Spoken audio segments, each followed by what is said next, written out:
Cemaes Football Club is located at the top of Anglesey in a small village called Cemaes Bay.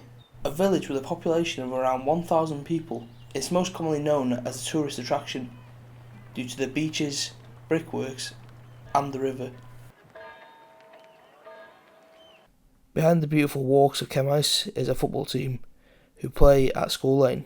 Although Cemaes itself isn't a very populated area, the small team from Anglesey have found success through the years. There's evidence of a football team being present in Cemaes Bay since 1870, but Cemaes Bay Football Club was in fact founded in 1976. Under management of Colin Hawkins, Cemaes successfully gained promotion to the League of Wales. We had to make application to actually join the Welsh Alliance League, which met with a great deal of laughter because there was no pyramid structure and route way forward. You had to apply to join the next league, and to get relegated basically you had to be voted out by the members, and our ground was inspected, and Ron Bridges, who runs the Welsh League, came down with Billy Hughes, who was the chairman, who unfortunately died this year. They inspected the ground, and I gave them personal assurances that I would produce a team that wouldn't disgrace the league, because you get teams that do apply to go up and they're just not ready for that level. They were impressed with the facilities at the ground, the new School Lane. So we joined the Welsh League. Really the rest is folklore, because we got some really good players together, local players who were playing away, local players who wanted to make a mark. Stephen Humphries, a local boy, who had the ability to go on and play for Bangor at later stage, and five separate campaigns in Europe with Bangor in the European Cup Winners' Cup. But we had young players coming through, then we had experienced players. We were on the march, and eventually in 1993, 94, we won the Cymru Alliance and were promoted to the League of Wales. At that stage we were the first and only club from Anglesey to get into the League of Wales. Since then Llangefni's done a one season appearance, and we hung on in there for 3 years. After falling through the leagues, players and the manager left the club. After a season playing under manager Di Post, Darren Thomas took the reins at the Bay. I think we started about Christmas time.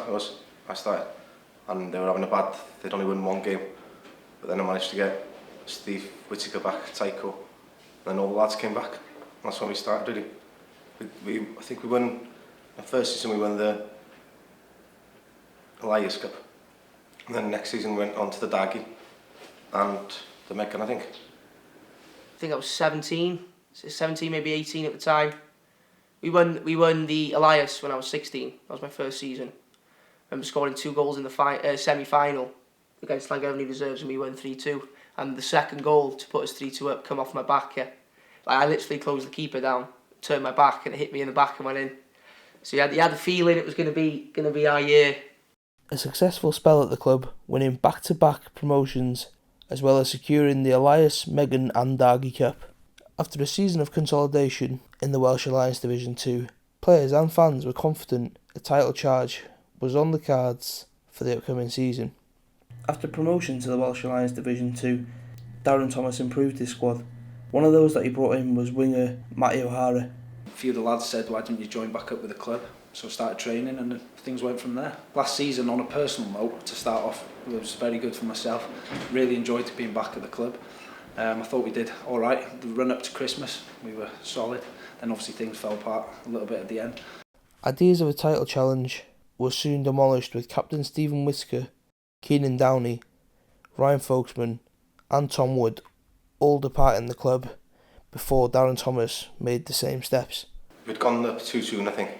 So we'd had good success but never won a league to go up, and I think we couldn't see ourselves getting any better, to be honest with you. Even at grassroots level, there's a lot of politics involved in football, and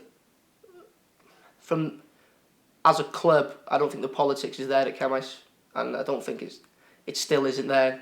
I've come back hoping we can sort of try and avoid relegation, because the facilities, the manager, the lads that are local, I think as a club we deserve better than we deserve to be in the league we're in. I know this season's been a big blip. We've been horrendous, to be honest, but I'd like to think we could have stayed in that league, or we can still stay in that league. because the club is too big to go any lower. This led to Cemaes Bay searching for new management and new players before hiring Sean Wynne Griffiths and Liam Griffiths as manager and assistant manager.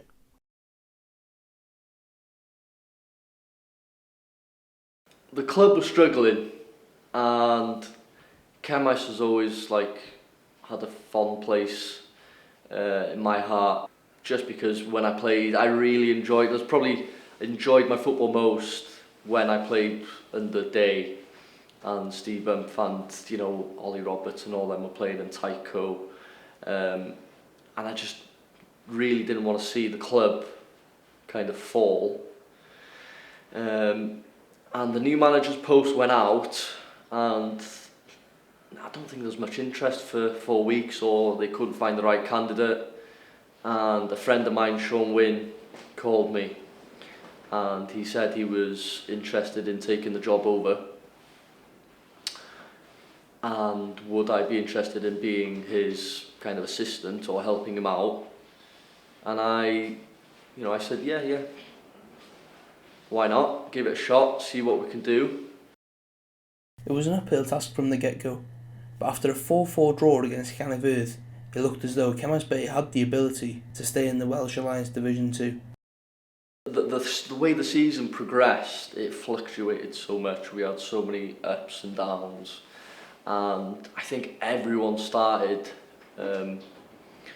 with inspired and with a lot of motivation, because from the offset we were kind of under some pressure. As you say, a lot of our key players left, and there were players here that might not have started every week, but were given this opportunity to kind of show their talent, and it was kind of it was a challenge for all of us to let's see how far we can take this club without the key players. Can we keep us, can we stay in the league? Can we get some sort of result on the board?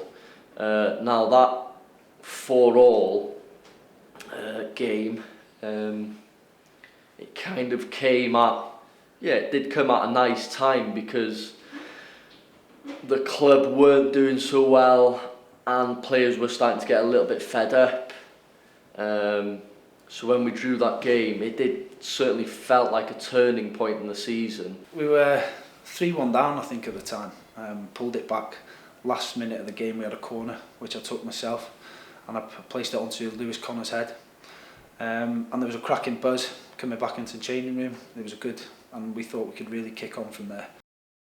Unfortunately, after the 4-4 draw against Griffiths, Cemaes Bay failed to gain another point, and this led to former manager Darren Thomas coming back to the club as manager. I loved the energy the two lads brought. It was a bit of youth back within the lads.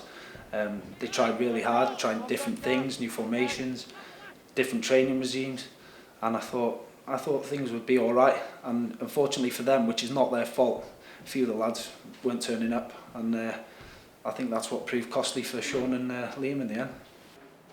I think we've had maybe 2, shall I say, crisis meetings with the club prior to Sean leaving, because things were just not going so well. We couldn't put a consistent team out every week. We found it hard to get 11 players on the field some weeks. Me and Sean kind of decided, what do the players want? And it was suggested that, if Daz came back, what impact would that have on the team? And everyone agreed it would be a positive impact, which it was, no doubt. Matty, O'Hara had almost left, and then when news came out that Daz was coming back, we got the likes of, Matty was straight back in the team. Keenan Downey came from Trada Bay, who's a great player and was a big lift. Connor Roberts.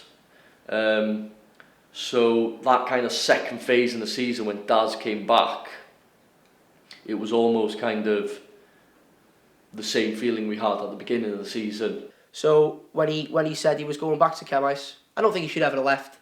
But personal, for whatever reason it was. You got to respect that. He'd given the club everything for 3 years, so sometimes you need a break. But the minute he was coming back involved and he asked me, I was there. So.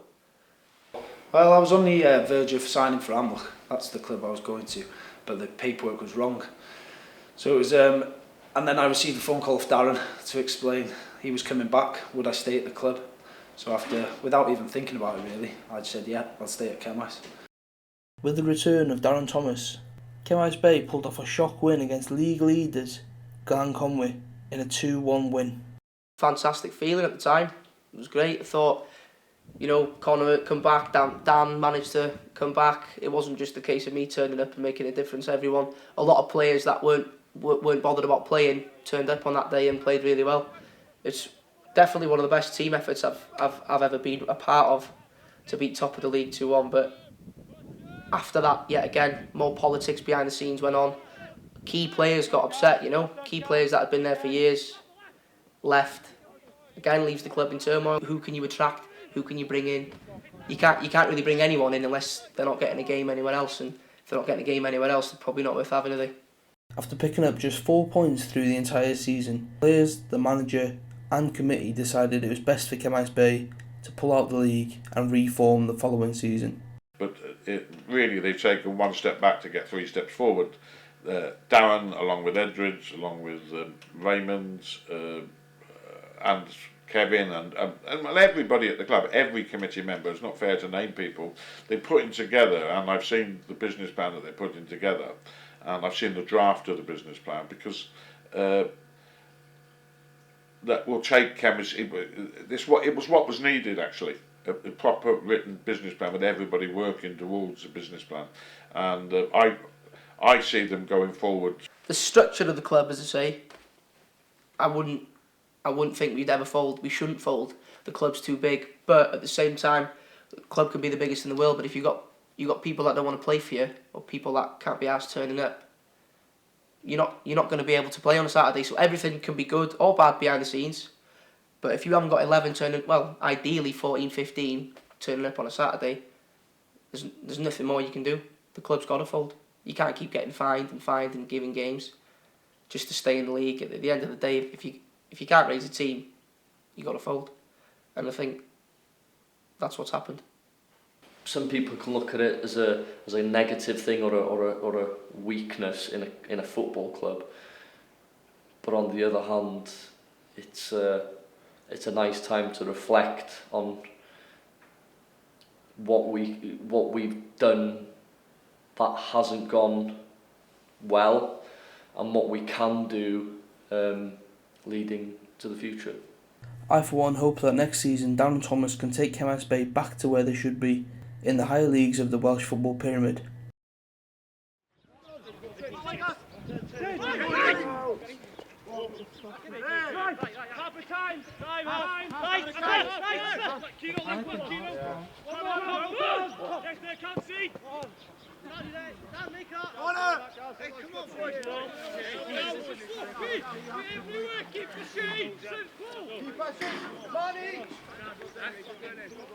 Arms down, challenge you, please, gents, okay? Down.